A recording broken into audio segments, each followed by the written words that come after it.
ಗೋಕಾಕಿನ ಹಾಗೂ ಸುತ್ತಮುತ್ತಲ ಗ್ರಾಮಸ್ಥರೇ, ಇವತ್ತು ನನ್ನದು ಪ್ರದರ್ಶನ ಲಾಸ್ಟ್. ಇನ್ನು ಒಂದು ಎರಡನೇ ಪ್ರದರ್ಶನ ಇನ್ನೇನು ಸದ್ಯದಲ್ಲೇ ಪ್ರಾರಂಭ ಆಗ್ತದೆ. ಈ ಶೋಗೆ ನೆನ್ನೆಲ್ಲ ಚೆನ್ನಾಗಿತ್ತು, ನೆನ್ನೆ ಮೊನ್ನೆ ಎಲ್ಲ ಫುಲ್ ಆಗಿತ್ತು. ಆದರೆ ಈ ಶೋಗೆ ಕಡಿಮೆ ಆಗಿದೆ ಜನ. ಯಾಕೆಂದರೆ ಕೆಲವರು ಟಿಕೆಟ್ ಬುಕ್ ತಗೊಂಡೋಗಿದ್ದಾರೆ, ಕೆಲವರು ಬರೋಕ್ಕಾಗಲ್ಲ, ರೊಕ್ಕ ಕೊಟ್ಬಿಡ್ತಾರೆ. ಹಂಗೆ ತಗೊಂಡೋದವ್ರು ದಯಮಾಡಿ ಕೊಡಬೇಕು. ಹಾಗೆ ಟಿಕೆಟ್ ಬುಕ್ ಮಾತ್ರ ವಾಪಸ್ ಕೊಡೋಕೆ ಹೋಗ್ಬೇಡ್ರಿ, ಅಲ್ವಾ? ಅವ್ರು ಸಬ್ಜೆಕ್ಟ್ಸ್ ಹೇಳ್ರಿ, ಯಾಕೆಂದ್ರೆ ಬ್ಯುಸಿ ಇರ್ತಾರೆ ಅವರು ಪಾಪ. ಆದರೆ ನಾಟಕ ಸಮಯ ಸಿಕ್ಕಾಗ ಬಂದೇ ಬರ್ತಾರೆ. ಇರಲಿ, ದಯಮಾಡಿ ಇನ್ನೊಂದು ಪ್ರದರ್ಶನ ಸದ್ಯದಲ್ಲೇ ಪ್ರಾರಂಭ ಆಗ್ತದೆ. ಎಲ್ಲ ನೀವು ಹೋಗಿ, ನಮ್ಮವರೆಲ್ಲ ಪ್ರಚಾರ ಮಾಡ್ತಾ ಇದ್ದಾರೆ.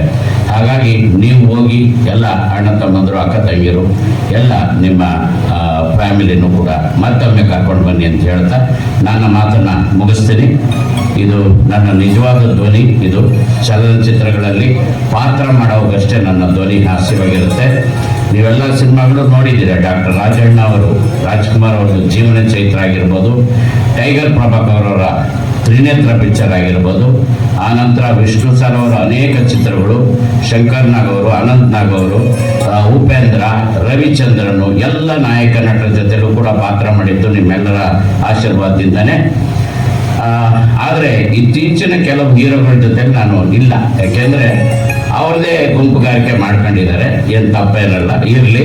ನಾನು ಡಾಕ್ಟರ್ ರಾಜಣ್ಣವರು, ವಿಷ್ಣುವರ್ಧನ್ ಅವ್ರ ಹತ್ರನೇ ಬೆಂತಟ್ಟಿಸ್ಕೊಂಡಾಯ್ತು ನಿಮ್ಮೆಲ್ಲರ ಆಶೀರ್ವಾದದಿಂದ. ಹಾಗಾಗಿ ಅವ್ರ ಮುಂದೆ ನಮ್ಗೆ ಇನ್ಯಾರು ದೊಡ್ಡವರಲ್ಲ. ರಾಜ್ಕುಮಾರ್ ಅವರು, ವಿಷ್ಣುವರ್ಧನ್ ಅವರು, ಅಲ್ವಾ? ಅಂಬರೀಷ್ ಅವರು ಕೂಡ ಒಳ್ಳೆಯವರಿದ್ದರು, ಬಡ ಕಲಾವಿದರಿಗೆ ಸಹಾಯ ಮಾಡ್ತಿದ್ರು. ಆದರೆ ನಾವು ದುಡ್ಡಿಗೋಸ್ಕರ ಮಾಡ್ತಿರ್ಲಿಲ್ಲ, ಪ್ರೀತಿಗೋಸ್ಕರ. ಅವ್ರು ಎಷ್ಟು ಕೊಟ್ಟರೆ ಅಷ್ಟು ತಗೊಂಡು ಮಾಡ್ತಿದ್ವಿ. ಈಗೆಲ್ಲ ರೊಕ್ಕಕ್ಕೆ ನಿಂತುಬಿಟ್ಟಾರ್ರಿ, ದುಡ್ಡು ಕೊಟ್ರೇನೆ ಬರೋದು, ಹಂಗಾಗ್ಬಿಟ್ಟಿದೆ. ಯಾಕೆ ಹೇಳ್ರಿ? ಈಗ ಅವ್ರಿಗೂ ಕೆಲಸ ಇಲ್ಲ. ಯಾಕೆ ಹೇಳ್ರಿ? ಮನೆಯಲ್ಲೂ ಇಷ್ಟು ಸಣ್ಣ ಕೂಸಿಂದ ಹಿಡಿದು ಹಣ್ಣು ಮುದ್ಗೆವರೆಗೂ ಸೆಲ್ಫಿ ರೀಲ್ಸು ಏನೇನೋ ಮಾಡ್ತಾರೆ. ಹಂಗಾಗಿ ಮನೆಗೂ ಕಲಾವಿದರಾಗ್ಬಿಟ್ಟಿದ್ದಾರೆ. ಆದರೆ ಅವರಿಗೆ ಪಾಪ ಭವಿಷ್ಯ ಕಡಿಮೆ, ಎಲ್ಲೋ ಒಂದೆರಡು ಸಿಗ್ಬೋದು ಅಷ್ಟೇ, ಅಲ್ವಾ? ಹಾಗಾಗಿ ಎಲ್ಲ ರೈತರು ನೀವೆಲ್ಲ ಪಾಪ ಮಕ್ಕಳನ್ನ ಚೆನ್ನಾಗಿ ಓದಿಸ್ಬಿಡ್ತೀರಿ. ಓದಿಸಾದ್ಮೇಲೆ ಎಷ್ಟು ಓದಿಸ್ಬೇಕು ಅಷ್ಟು ಓದಿಸ್ಬೇಕು. ಕೊನೆಗೆ ನಿಮ್ಮ ಹೊಲ ನೋಡ್ಕೊಳಕ್ಕೆ ಬಿಟ್ಟು ಬಿಡ್ಬೇಕ್ರಿ.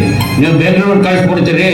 ಆ ಕಳಿಸಿದ್ರೆ ಅಲ್ಲೆಲ್ಲ ಪಾಪ ಅವರು ಅಲ್ಲಿ ಲವ್ ಮಾಡಿ ಅವಳನ್ನ ಕರ್ಕೊಂಡು ಡೈವರ್ಸ್ಗಳು, ಆಮೇಲೆ ಜೀವನನೂ ಸರಿಯಾಗಿ ಮಾಡಲ್ಲ, ಡೈವರ್ಸ್ಗಳಾಗ್ತವೆ. ನೀವು ಈ ಊರಿಗೂ ಹೇಳ್ತಾ ಇಲ್ಲ, ಈ ಊರಿನವರೆಲ್ಲ ಒಳ್ಳೆಯವರು. ನಿಮ್ಮ ಮಕ್ಕಳುಗಳು ಬೇರೆ ಕಡೆ, ನಮ್ಮ ಕಡೆ ಭಾಳ ಡೈವರ್ಸ್ಗಳಾಗ್ತಾ ಇದ್ದಾವೆ.